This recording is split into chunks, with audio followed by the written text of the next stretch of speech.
대통령실은 이재명 대통령이 오광수 민정수석의 사의를 수용했다고 밝혔습니다. 오 수석이 어젯밤 이 대통령에게 사의를 표했고 국정에 부담을 주고 싶지 않다는 오 수석의 의사를 존중해 이 대통령이 사의를 받아들였다는 겁니다. 이재명 대통령은 공직기강 확립과 임사 검증을 담당하는 민정수석의 중요성을 두루 감안해 오 수석의 사의를 받아들였습니다. 오 수석은 지난 8일 임명 직후 차명 대출과 부동산 차명 관리 의혹이 불거지며 여권 일각에서 사퇴 요구가 제기된 바 있습니다. 검사장 재임 시절 배우자의 부동산을 대학 동기를 통해 차명 관리하고 이를 공직자 재산 신고에서 누락했다는 의혹이 먼저 제기됐습니다.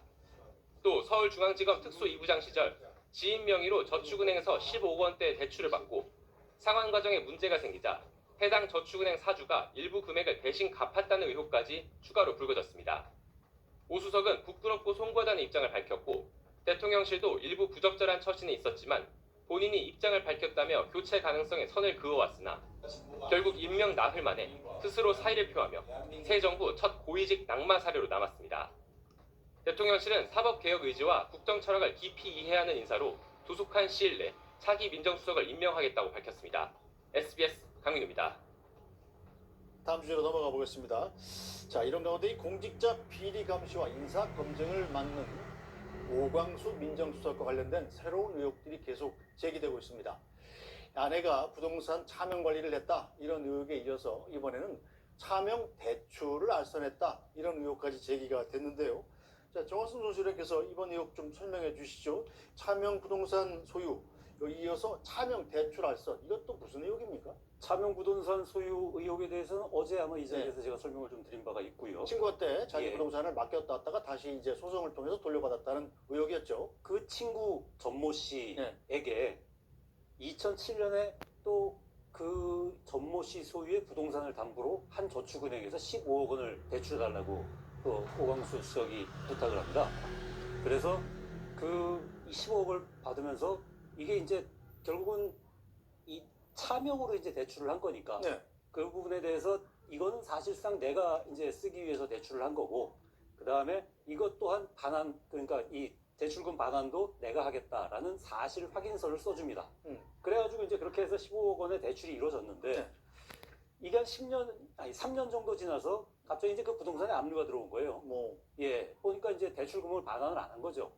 대출을 반환을 안 했으니까 이제 그 이 압류가 들어온 건데, 네. 이게 압류가 들어오니까 이거 이제 어떻게 된 거냐 해가지고 이제 뭐 소송까지 갈 것 같은 그런 분위기가 되니까 그 대출을 해줬던 그 저축은행의 사주가 네. 이거 사실은 우리 은행의 그 BIS, 그러니까 자기 자본 비율을 맞추려고 내가 쓰려고 사실은 이게 빌린 거다라고 하면서 그 15억 원을 내가 갚겠다라고 이제 얘기를 해요.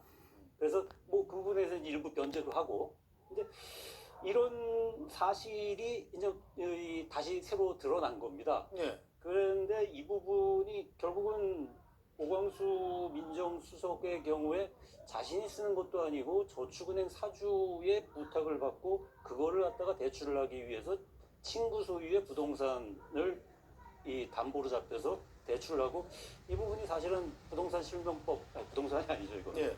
금융실명법. 그러니까 차명 대출이라는 그런 의혹이 제기됐는데요. 아직까지 오광수 수석은 이 부분에 대해서 명확한 입장을 밝히고 있지 않습니다. 제 느낌으로는 좀 고민이 깊어진 것 같아요.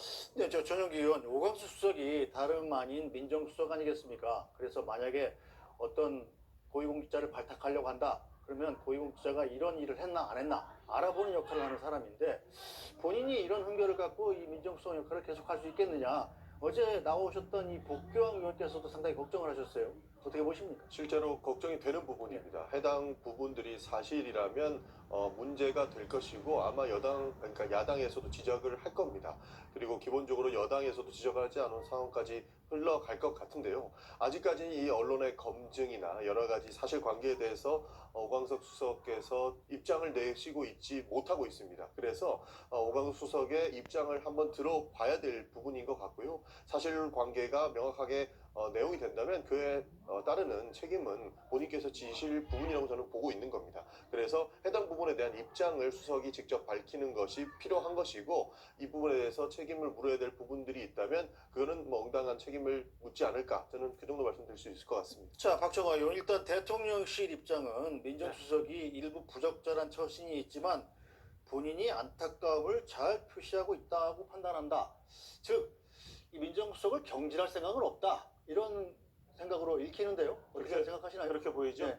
근데 저는 뭐 어떤 연유 어찌 됐건 지금 이재명 정부가 잘 가야 우리나라와 국민들이 잘 되는 상황이잖아요. 그렇기 때문에 좀 결단이 있었으면 하는 생각이 듭니다. 매 정권 보면은 그 초기에 인사 문제로 사실은 충격을 받기 시작해요. 그래서 끝내 정권의 신뢰가 많이 떨어지는 일들이 생기는데 이건 다른 자리도 아니고 민정수석이잖아요. 민정수석이라는 거는 국내 여론 동향뿐만 아니라 말씀 주신 것처럼 고위공직자의 인사 검증을 하는 기관입니다. 지난 정부에서 법무부로 넘어갔던 검증 기능이 다시 대통령실로 돌아왔기 때문에 네. 과연 검증을 하는 당사자 본인의 눈높이가 어떻게 되느냐, 그리고 차후에라도 다른 이 공직자 후보자들을 검증하기 위해서 과연 내로남불이라는 비난은 받지 않는 그런 어떤 일들을 하기 위해서라면 저는 그 본인이 거취를 정리하는 것도 중요하지만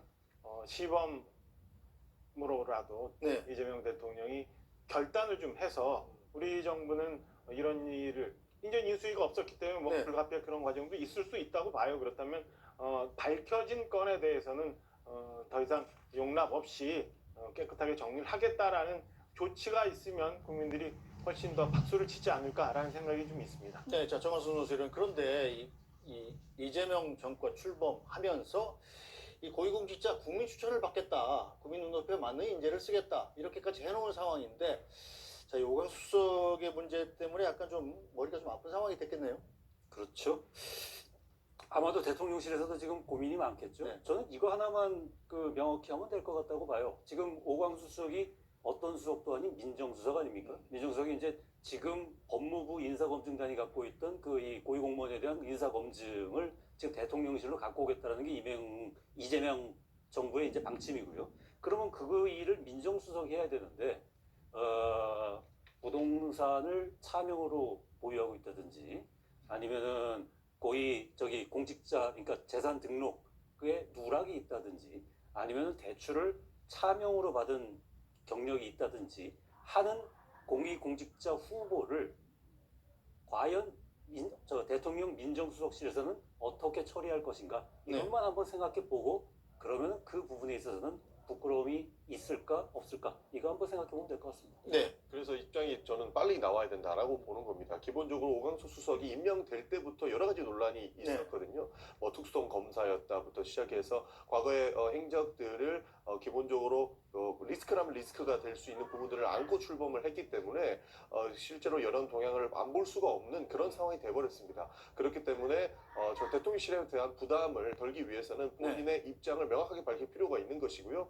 언론에서 검증 기능을 하고 있는 부분들이 어디까지 사실이고 사실이 아닌 부분은 어딘지를 빠르게 정리해서 국민들께 알려주리는 게 이 지금의 논란을 헤쳐나갈 수 있는 방법이다. 저는 그렇게 보고 있는 겁니다. 네, 뭐 전영기 의원도 그럼 여당 의원으로서 이 오광수 수석이 빨리 스스로 거취를 결정해야 된다 이런 입장이신 건가요? 아닙니다. 거취를 당장에 결정하기보다는 지금 뚜렷한 입장을 내보이고 있지 않는 상황이지 않습니까? 그래서 유감은 많이 표명하고 있습니다. 그렇습니다. 예. 과거에 있었던 뭐 아내 차명 부동산이라든지 이런 부분에 대해서 유감을 표하고 있는데 새로운 사실들이 나온 부분에 대해서는 뚜렷한 입장을 내보이고 있지 않기 때문에 네. 해당 부분에 대한 사실관계 파악이 먼저 이루어져야 될 것 같고요. 그러면서 추가적인 이 책임론에 대해서는 아마 대통령실에서 적절하게 판단하실 것 같습니다. 아직까지는 조금 더 지켜봐야 되는 상황이 아닌가 싶습니다. 대부분 네, 박정희. 사실 아쉬운 게 이게 혐의의 성격이 좀 가볍지가 않아요. 네. 과거에 이제 낙마하셨던 분들이나 아니면 인사검증이 문제가 됐던 게 뭐 초기에는 아이들 교육을 위해서 위장 전입을 한다던가 아니면 농사를 짓지 않는데 뭐 농지를 소유하고 있다, 이 정도였는데 지금 사실은 차명 재산을 10여 년 이상 보유를 했고 그걸 공직 시절에 또 재산 신고를 하지 않았고 그 다음에 더 들어가 보니까 이게 누군가 친구하고의 이상한 거래들이 있었다는 게 결코 이 혐의의 이 성격이 그 가볍지 않은 거라서 저는 뭐 아까 말씀드린 것처럼 본인 결단도 중요하지만 이건 대통령실 차원에서 뭐 결단을 해주는 수순이 좀 있는 게 훨씬 좋지 않나라는 생각이 듭니다. 그래서 이제 한쪽 면만 보면 늘 이런 이상한 사람들이 많이 밝혀지기 때문에 본인의 입장을 빠르게 내보이고 대통령실에서도 그에 대한 후속 대책을 내놓는 것이 빠르게 진행되어야 국민들께서도 불편함이 없으실 거다. 저도 그렇게 보고 네, 어쨌든 이 결정의 시간이 좀 다가오고 있다 이런 느낌이 좀 드는군요.